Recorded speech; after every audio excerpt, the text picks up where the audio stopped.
Hello, and thank you for joining us here on our show, Awakening, on the WGSN-DB, the Going Solo Network. I'm Tina Huggins, and this is Joe Huggins, and our topic tonight is on abuse. But the tagline is, I didn't know it was abuse. So before we get started, we're going to go ahead and take a look at what Google has to say about the word abuse. Use something to bad effect or for a bad purpose. Misuse. Treat a person or an animal with cruelty or violence, especially regularly or repeatedly. And then Google has to say this about cruelty. Callous indifference to or pleasure in causing pain or suffering. Behavior that causes pain or suffering to a person or animal. Behavior which causes physical or mental harm to another, especially the spouse, whether intentionally or not. And then Google has this to say about suffering. The state of undergoing pain, distress, or hardship. So, Joe, what stood out to you about the definitions that I just read? So the first thing that popped into my head was at the time I'm going to tell you the story. I was already out of the house, so I left because it was unsafe. It was a winter night that I'm going to tell you about a story. It was about 20 below wind chill factor, and we had an old dog, is 14 years old. Her name was Missy, great dog. And it was, just great family dog. And it was still at the household. So I called one of my kids that was still at the household, and I said, it's going to get 20 below tonight, so make sure Missy gets in the house. And the next day I called to see how Missy was doing, one of my kids, because I wasn't talking to my ex at that time. And they said, well, Mom wouldn't let me bring the dog in, so the dog froze to death. 14-year-old great dog froze to death. So that's one thing. That was horrible. So yeah. So we obviously talk before we do these shows, and this was not one of the stories that he had talked about. So this is just kind of right here. We've talked about it before, but yeah. Right. It's just another one. Yeah. Right. So that's an abuse towards animals. And generally, if somebody is going to be abusive towards a person, usually you see that abuse even as children when there's a mental illness in the background, where they're mean to animals. And I know in your story that was not the only animal that your ex either killed or purposely abused. Yeah. Right. Yeah. So those are kind of scary things. So in mine, when I was putting these together, of course, flashbacks from my marriage, and I'm not going to throw my ex under the bus as far as what took place. And as we go on, you'll kind of hear why. But I was thinking of all the things that took place in my relationship and in my family, in my home with my parents, things that I had no clue. Of course, I'm in the process of writing a book about abuse. And so I've had to research the abuses deeper than what I understood them as, so that I can get that information correct. And there's just so much information. I know when everything I've researched, your ex abused you, used that biblical, legal, all of those types of things to abuse you. Right. The Bible, beat you up with the Bible. A lot of stories. Yeah, you have tons of stories. That's why we actually started this. You can realize you're not alone in this world, and that there are people that are here that understand your story. And I didn't let you know in the beginning of this, I'm a certified divorce coach, and I'm a certified restorative family mediator. And doing those things, I belong into a domestic violence group where we mediate domestic violence situations in family disputes as they go through their divorce. So as we come through this, Joe, were there, talking about this earlier, were there things that went on that you never even knew was actually abuse? I didn't know to the extent of what abuse I was under. I was too busy, I'm gonna say, covering up. Everything's fine, everything's good, or just don't talk about it. So there was a lot of that. Um, gosh, did I know? Deep down inside, I knew. Definitely. If I could be taken out of that environment, then I could be truthful with myself. But when you're in that environment and you're trying to survive, it's a whole different ballgame. And you lie to yourself. And you lie to your friends, and by not saying anything, that's, to me, that's a lie. Mhm, mhm. And, I was in the same boat. I'm actually a fifth degree black belt, and I have actually fought in Europe, and I was one of the top fighters back when I was a teenager, back in like 84, like forever ago. So when things got violent for me, I never realized what was really going on. I ended up with a broken hand and separated ribs from a fight, and never ever saw that as abuse. Never saw that as abuse. It was just something that happened, and then that put in some gaslighting from my ex, where he said it was your fault. And what happened is he grabbed a hold of my hand, and yes, I was trained. So I released, and a door jamb was sitting right there, standing there, and I hit that door jamb and broke the back of my hand right here. And then right after that, he threw me down on the bed and stuck his knee in my chest. And he told me that I was being just crazy, that he wanted to protect me. That was the things that he said to me, and I believed it. I never even saw that as abuse. Several years later, when it got heated again, I was thrown from my vehicle. I had gone to leave the fight. And so I was in my vehicle, went to back up, and he jumped in front of my door and bent the door on my vehicle. So in order to protect myself and my vehicle, try to get out of the situation, I broke his nose. And this is the second time. The first time I actually punched him in the nose as well. And that ended up underneath a pickup truck. I crawled under there to keep him away from me. And I never saw that as abuse. That's a part where so many of you are in this type of relationship now, where you probably are not connecting the dots. You know that it shouldn't happen, but you don't see it as abuse. So, give us an example, Joe, of a situation that you didn't know. I just kind of gave examples of things that you didn't know was abuse when it was going on. Oh boy, so golly, I'm gonna say financial abuse. So that's just another facet what I went through. And I didn't realize until towards the, I'm gonna say, when I was exiting the house, I just thought, well, I don't have anything to lose. I'll just snoop through her office and see what I can find. Because before that, I was banned from looking around, of course. So I thought I had nothing to lose, so I might as well just go through the office. And I found a private account of hers, and she had $127,000 into it. And I called her on it. I said, "Hey, what's this?" And she goes, "Well, you knew about that." So that tells you right there, it doesn't do any good to confront them. They're gonna lie through their freaking teeth.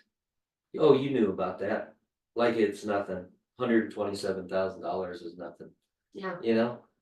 So that was one thing I didn't know I was being financially abused.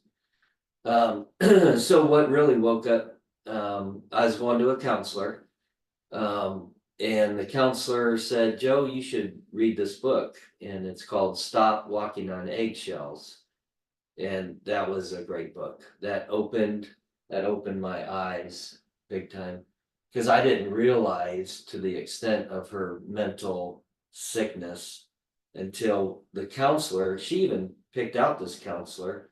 And once the counselor got to know me and she found out that he wasn't gonna reprimand me, because, when he confided in me later and he just said, Joe, from what your wife said about you, we thought you were gonna be 6'2", which I'm not. Definitely not. Almost 6'2" wide, but but anyways, and he said, I thought you were gonna be 6'2", and every time that she opened her mouth, you were gonna backhand her. He said, that's how she portrayed you. And that's just the opposite, Totally the opposite. Yeah, so this is the counselor she handpicked. In fact, she handpicked probably 13 plus. I lost count after a while, because I went through 17 years of counseling, and over and over and over, a new counselor, and she'd pick a new one. And it just didn't go the way she thought it would go, so she'd just keep picking a new one, and we just keep going. And so anyways, this counselor, I think he saved my life, telling me to read Stop Walking on Eggshells. Mm-hmm. So, and after I got with Joe, I read Stop Walking on Eggshells, and it was there's a lot of really great information. And so one of the things that you can do with that is you can Google Stop Walking on Eggshells, or get on Amazon and look it up, and then look below that, all the other books that are that other people have bought. It'll give you all kinds of ideas, because there's some wonderful books out there. New books that have hit the shelves. I've met some of those authors that are writing some really wonderful books right now to help you. There's so much information. It's just, we don't know to look for it. And now that you're getting this opportunity to hear us talk, it's your opportunity to look for that. Right, and my word of advice on that, if you're still in the household and you're reading a book like that, you better hide the book, because you're gonna pay dearly when they find out that you're trying to get help and you think that they are the bad person. Yeah. They're gonna get you. Yeah, So definitely. don't do it. Don't leave the book around. And so that's a good suggestion. And I so often tell people, when you are in an abusive, it doesn't matter what kind of abuse it is. It can just be them being very silent and not talking to you for days. But the moment that you go to leave, things will escalate.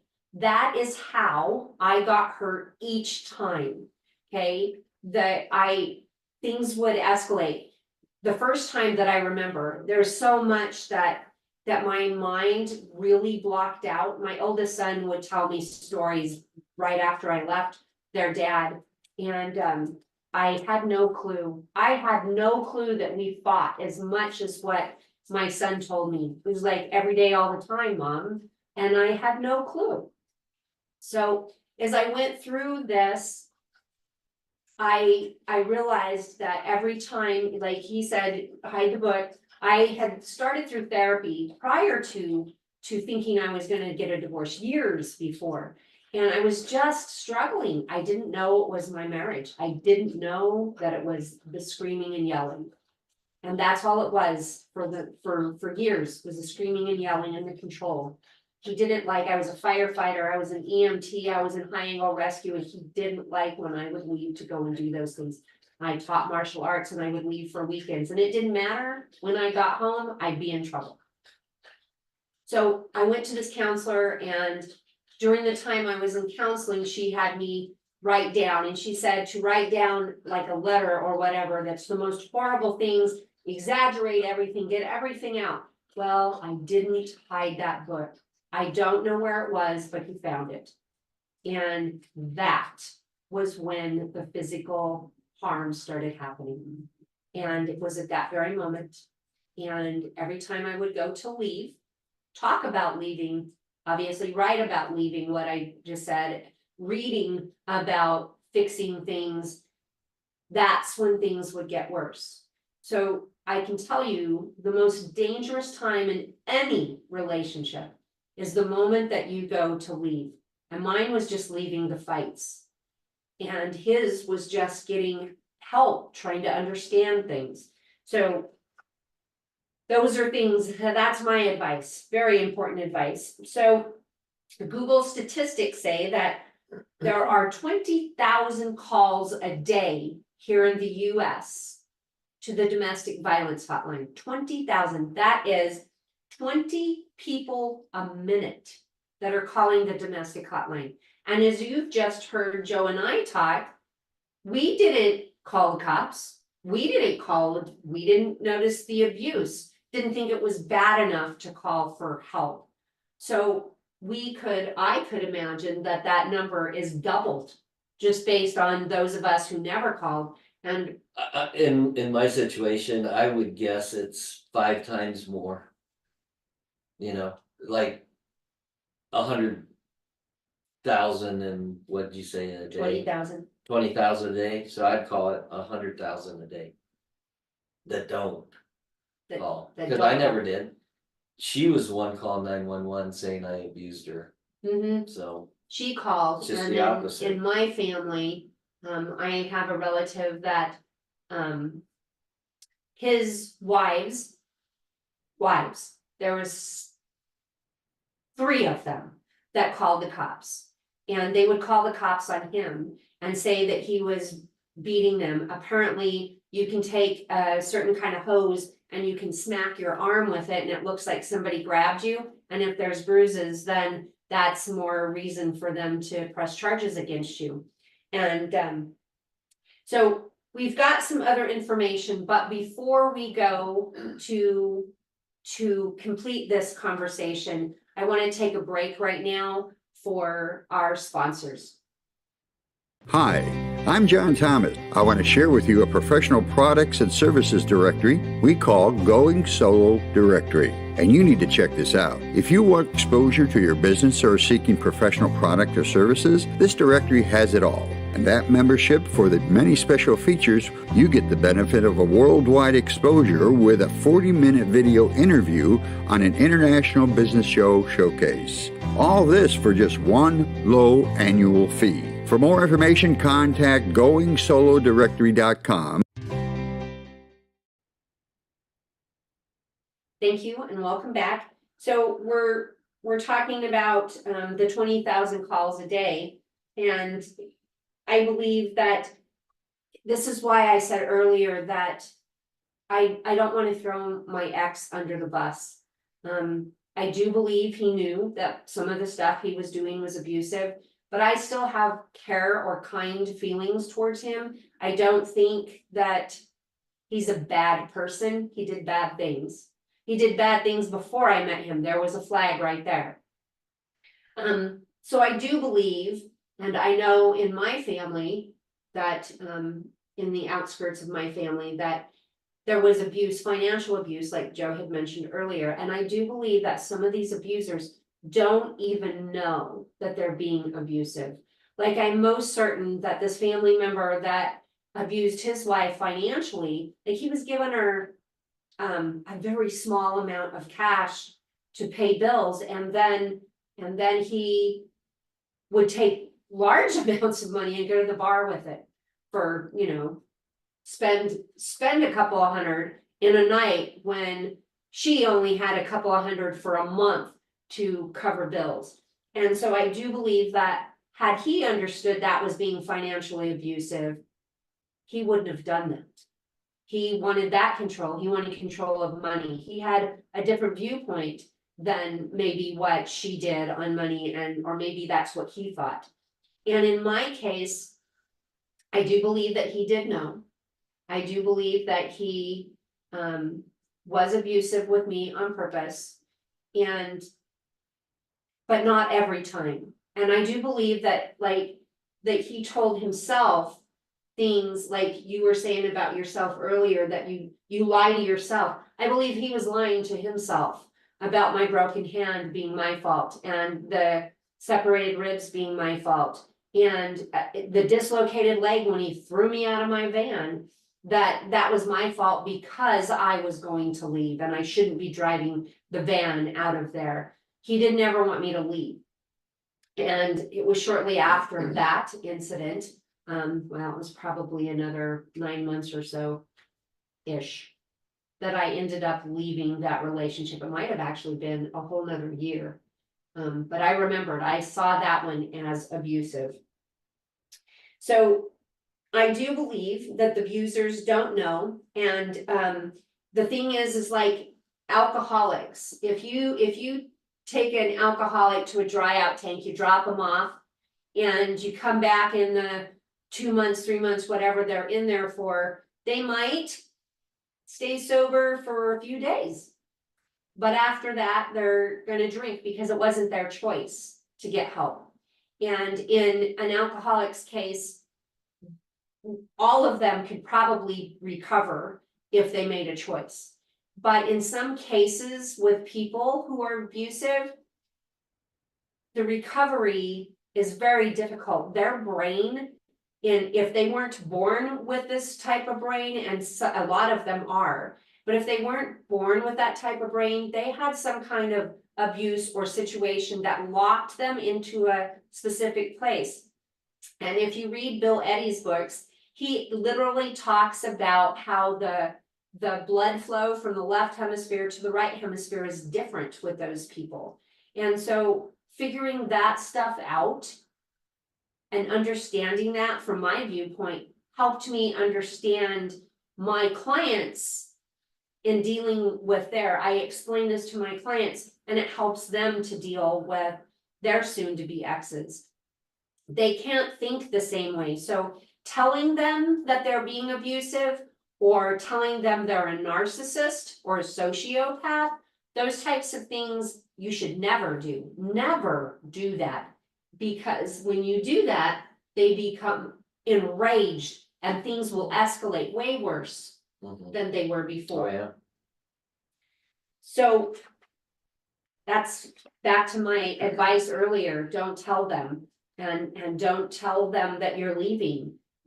Tell the people that are closest that you trust those types of things, but don't tell them. And then I suggest you find a divorce coach that understands this before you start the process, because a divorce coach that's trained can help you create an exit plan to get out of the home and to get out safely. Right. So Joe, once these people know that they're in an abusive home, you got to a point that you knew you were in an abusive home, and something happens, what would be your advice now? They know. Okay, so abuse comes in many fashions. It could be physical, financial. So that's why you'd want to get a hold of Tina to figure out what level, because if it's physical, then yeah, absolutely get the heck out. If it's financial, that's a little different than physical. It's a lot different. So I would call for help and get a plan. I would, Yeah. and my plan was not that great. So after she attacked me one time, and then the cops came and arrested her, she was out of the house. At that time I had it made. Well, I didn't have a good plan, because later I dropped the charges, and then she moved back in, and then it was hell.